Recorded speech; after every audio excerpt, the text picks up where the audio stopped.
តាមប៉ាទៅខ្ញុំនិយាយមែនខ្ញុំអត់ចង់ចេញ reaction ឬក៏ប្រតិកម្មទៅលើក្រុមពួកគាត់ទេនិយាយទៅអ្នកសម្រាប់រឿងបងប្អូនល្អនេះបងប្អូនអ្នកគ្នាចង់និយាយថាជាអាគេកំពុងតែជក់ចិត្តកំពុងតែតាមដានខ្លាំងមែនតើកំពុងតែសប្បាយចិត្តដល់ពេលដែលឃើញអ្នកទស្សនវិជ្ជាពេលនេះពេលលោកតាកំពុងតែយកតបងវាយខ្មោចស្រីម្នាក់ហ្នឹងបងប្អូនអ្នកគ្នាខ្ញុំនឹងកំពុងតែសប្បាយចិត្តកំពុងតែរំភើបញាប់ញ័រខ្លាំងមែនតើសារវគ្គហ្នឹងគឺយើងមើលហើយគឺយើងសប្បាយចិត្តហើយនិយាយថាដាក់ខ្លាំងអញ្ចឹងណាគ្នាមានស្អីបងប្អូនអើយចាប់មកទូក្រោយមកគឺលោកតាម្ចាស់ស្រុកនេះមិនដឹងជាត្រូវជាសាច់ញាតិអ្វីជាមួយនឹងខ្មោចស្រីទេអ្នកគ្នាមកជួយឯណាមកចាត់ការជាមួយនឹងលោកតាហ្នឹងខ្ញុំខ្លាំងមែនតើបើសិនជាខ្ញុំយ៉ាងគ្នានិយាយមែនណាបើសិនជាខ្ញុំនៅក្នុងហេតុការណ៍ហ្នឹងខ្ញុំនៅក្បែរពេលគេពងថតរឿងហ្នឹងខ្ញុំយកទៅពីកស៊ូបាញ់មកបងប្អូនអ្នកគ្នាមិនអោយលោកតាម្ចាស់ស្រុកហ្នឹងខ្លាំងដែរទេនិយាយទៅលោកតាម្ចាស់ស្រុកហ្នឹងកាន់ជើងតែខ្មោច3នាក់ទេអ្នកគ្នាអ្នកផ្សេងអីគឺគាត់មកគឺគាត់រៀបទាំងអស់ហ្មងខ្ញុំនិយាយពីអារម្មណ៍របស់ខ្ញុំខ្ញុំមើលរឿងហ្នឹងខ្ញុំនិយាយមែនហើយអ្នកទស្សនាក៏ខ្ញុំដែរខ្ញុំគិតថាអ្នកគ្នាក៏មាន reaction បែបហ្នឹងដែរត្រូវអត់ចាអត់ដឹងថាតាម្ចាស់ស្រុកហ្នឹងលួចក្រាស់ខ្មោចស្រីហ្នឹងឬយ៉ាងណាទេបងប្អូនអ្នកគ្នាហ៎សាប់ពេលសាច់រឿងហ្នឹងយើងបានមើលច្រើនយើងឃើញថាគ្រួសាររបស់លីលីហ្នឹងក៏បានសម្រាប់កូនអីចឹងទៅបានកូនស្រីឬកូនប្រុសហ្នឹងគេបានបញ្ជាក់ភេទទេប៉ុន្តែពេលទៅពេលហ្នឹងហើយអស់គ្រួសាររបស់គាត់ហ្នឹងក៏មានរបៀបថាខ្សែកថាឬក៏ខ្សែកពេសម្នាក់មួយដើម្បីការពារវិញ្ញាណខ្មោចមកធ្វើបែបអត់បានចឹងមិនថាក្មេងតូចឬក៏មនុស្សធំអីទៅគឺគេពាក់អ្នកខ្សែចឹងទៅអាគេមានអស់ហ្នឹងសម្រាប់ការពារខ្លួនហើយហ្នឹងក៏មានរឿងអីផ្លៃបន្តទេបងប្អូនអ្នកគ្នាដល់ពេលចឹងទៅខ្មោចស្រីម្នាក់ហ្នឹងក៏ចាប់ផ្ដើមគិតថា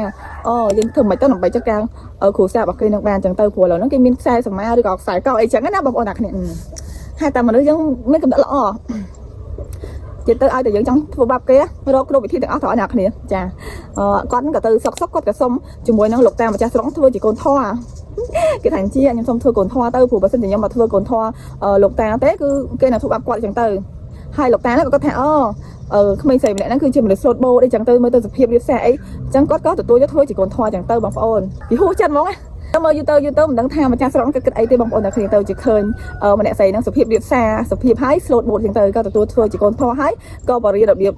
ប្រើប្រាស់សាច់ដូចជាធម្មជាតិដើម្បីចាត់ការទៅលើក្រុមមនុស្សទាំងអស់ហ្នឹងដូចជាហេដូចជាលីលីអីចឹងទៅ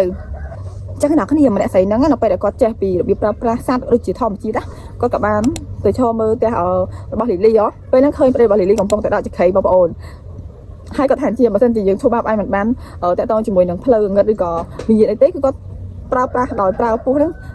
ទៅធ្វើបាបទៅកាន់ប្តីរបស់លីលីអ្នកគ្នាទីបំផុតគឺប្តីរបស់លីលីគឺត្រូវបានពោះចាក់ប៉ុន្តែកន្លែងហ្នឹងអត់ដឹងថាតើមានអ្នកណាមកជួយសង្គ្រោះគាត់ទោះអត់ទេអ្នកគ្នាហើយអ្នកទាំងអស់គ្នាដឹងអត់នេះសម្រាប់វគ្គនេះវិញគឺតើតើជាមួយនឹងម៉ៃគ្រូគាត់បានមកចាប់ខ្មោចស្រីម្នាក់ហ្នឹងដើម្បីទៅកន្លែងជុំគ្នាជាមួយនឹងមិត្តភក្តិគាត់ពីរនាក់ទៀតចឹងទៅប៉ុន្តែអ្នកគ្នាខ្ញុំមានអារម្មណ៍ថាមើលយូរទៅដូចជាមិនទេអ្នកគ្នាមករឿងហ្នឹងគឺល្បីជាងគេគឺថាខ្មោចម្នាក់ស្រីហ្នឹងក៏ដូចជាលោកម្ចាស់ស្រុកទេទូអង្គផ្សេងគឺអត់សូវមានអ្នកគេ reaction ឬក៏អ្នកគេខំឬក៏អីទេអ្នកគ្នាគឺមានសំខាន់គឺតែម្ចាស់ស្រុកទេសម្រាប់ចុងវីដេអូនេះខ្ញុំមកអាន reaction តាក់ទងជាមួយនឹង comment តិចដែលថាមាន comment ជាច្រើនដែល reaction លក្ខណៈថាប្រតិកម្មទៅលើលោកតាម្ចាស់ស្រុកតោះ let's go ជាមួយខ្ញុំតោះបងប្អូនទីទាំងអស់គ្នាថាភាគទី46លេងណាបងប្អូនតោះឥឡូវនេះមើលសើចលេងតែនចុងក្រុមឆែបភាគទី35សោះអូនអ្នកគ្នាភាគទី36ផាច់ស្អែកបញ្ចេញអ្នកគ្នាអញ្ចឹងតោះសិនចុងតែស្អីនឹងខ្វាក់ភ្នែកទេពេល3នាក់នឹងធ្វើបាបគេមើលមិនឃើញទេអូអ្នកគ្នានេះមើលលោកតាស្អីម្ចាស់ស្រុកផងចាមករឿងហ្នឹងគឺមានតែម្នាក់ហ្នឹងទេដែលតាមព្យាបាទការពារខ្មោចទាំង3ហ្នឹងអញ្ចឹងណាបងប្អូន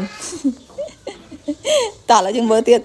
ការបានចាប់ទេតាំងទ្រង់ណាលោកអើយចុងខមមិននេះលយមែនអ្នកគ្នានេះអាតានឹងទៀតនេះនិយាយទៅមករឿងហ្នឹងគឺតានឹងល្បីជាងគេមកបងប្អូនល្បីអាខាងជួយទួចក្រក់នេះកន្លែងខមមិននេះគេថាជាតាមម្ចាស់ស្រុកស្រឡាញ់3នាក់ហ្នឹងមិនមែនអូយពេញចិត្តស្ដោកមកនេះខមមិននេះខ្ញុំមកខមមិននេះយូរណាបងប្អូនអាតាហ្នឹងបានតែក្បាលមកបើជើងមិនត្រូវគេថានេះលើសពីរឿងរៀទៀតអូយនិយាយទៅបងប្អូនអ្នកគ្នាសម្រាប់ពូវិញក៏ចេះស្ដាប់វិជាខ្មោចដែរអូយតែហៅមែនតើអស់ពីរឿងអីខ្មោចអីចឹងទៅឥឡូវមករឿងពុះអីចឹងទៀតដែរអ្នកគ្នាតែនឹងស្រឡាញ់ខ្មោចទាំង3ហ្នឹងមិនចេះតែជួយគេអញ្ចឹងនេះគេថាចេះអើយខ្នាញ់តាហ្នឹងណាអូយខ្នាញ់មែនតាបងប្អូនអ្នកគ្នាបើខ្ញុំមិនចិត្តហ្នឹងអីមកពេលកស៊ូហ្នឹងមកនិយាយមែនរឿងហ្នឹងរកកន្លែងចាប់អត់ឃើញទេបើបញ្ហាមានរហូតចឹងតែអ្នកគ្នាសួរនិពន្ធនិយាយទៅឲ្យតែរឿងហ្នឹងមកពីនិពន្ធទាំងអស់អានោះថានិពន្ធក៏ចង់លេខដល់ភាគទីម៉ានភាគទី100អញ្ចឹងតោះបងប្អូនឥឡូវគឺខ្ញុំមក reaction ទៅប៉ុណ្ណឹងអ្នកគ្នាតែចង់និយាយថារឿងមួយហ្នឹងតើតែសម្រាប់លោកតាម្ចាស់ស្រុកហ្នឹងមិនឲ្យរឿងនេះចប់